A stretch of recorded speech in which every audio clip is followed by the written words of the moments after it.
What's up, y'all? I'm E. I'm a sample-based musician, and in this channel I'm going to try sharing more of my musical process across the things that I use.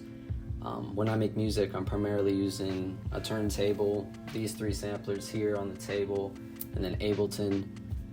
Just want to show a little bit more of that process, how I kind of use them, how I've set them up in a cyclical workflow, and that's what today's video is going to be about.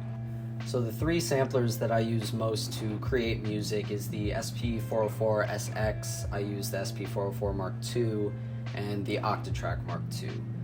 I had the SX the longest. This is what I did a lot of my early hip-hop music on. The SP404 Mk II is a new addition I got this past year, and it's slowly becoming an important part of my workflow, musical process. And the Octatrack I've had for about 2 years. Most of the music that I've made recently is a combination of using the SX and the Octatrack at the same time. I normally start in my SX. It's perfect for a lot of sampling because it has the RCA ins, perfect for my turntable. I also have an aux cord to RCA, so anything that I want to sample, whether it's the MacBook that I have or whether it's the Switch or anything else that can go in through an 1/8" jack. I kind of spend a lot of time with this instrument, record a lot of different samples in here, get loose ideas of what I want to kind of mix, play with, and I use a lot of the effects on the SX to do some resampling. But this instrument is wired RCA to 1/4 inch into the Mk II, where I do a lot more heavy lifting with the sample, do more arrangement stuff.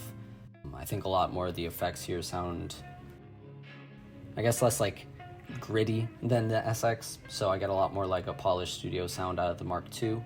And this actually runs through a DJ mixer that I have on the left, the DJM. It's on channel 1.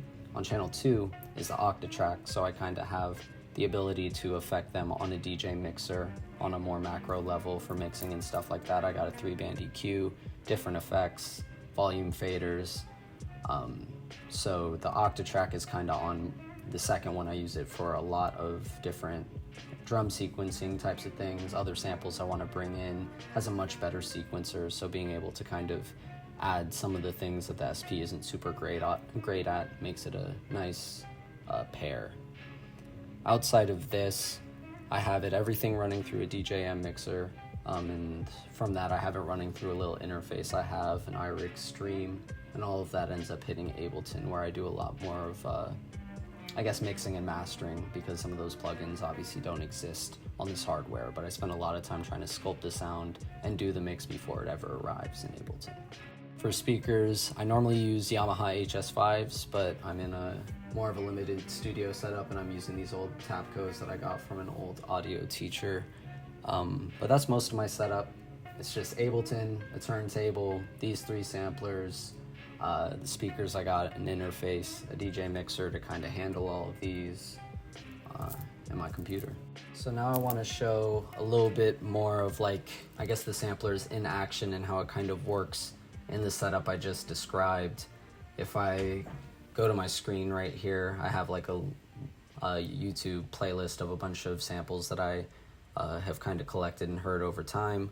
So here's a little track that if I press play, it's running here through the SX and then through the Mk II here. So if I get rid of external source here or here, nothing ever really runs through. But if I want to monitor what my computer is playing,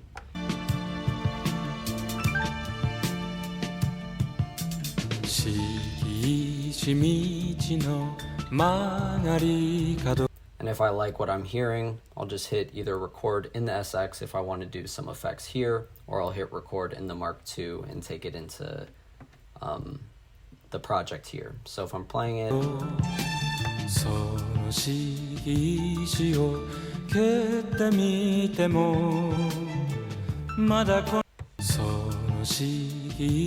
from here I can use whatever effects I want to, so maybe the compressor or whatever.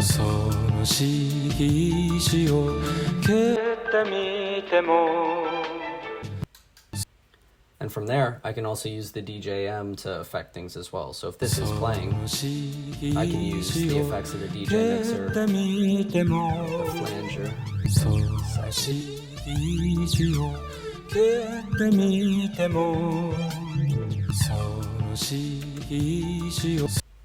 So I can take all of that and then reprint it back into Ableton to be resampled here if I need to again.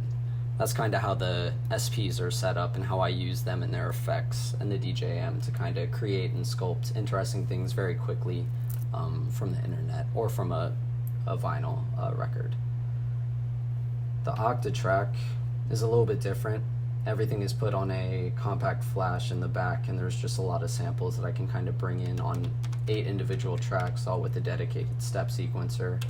I have a kick here, a snare here, a hi-hat here. If I go into the actual sequencer and tap out a little,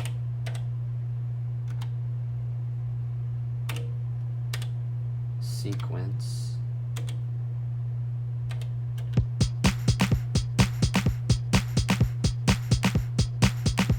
I can bring in drums or other samples in a much better sequenced format than the SP and kind of play things next to each other.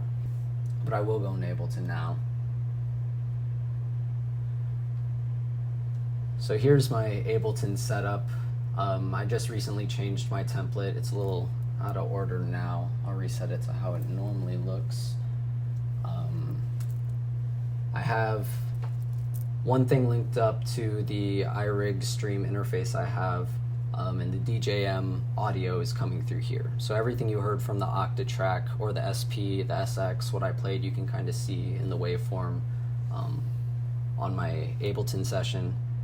In my Ableton template, I have only a few things going on. I have the DJM 450 mapped with my interface so that it hits record here whenever I'm recording from any of these samplers at all. And then I have a dedicated mic track if I ever want to record vocals on something very quickly. I leave it to 2 tracks. I think it's the simplest way for me to continue to create music and also work in and out of the box.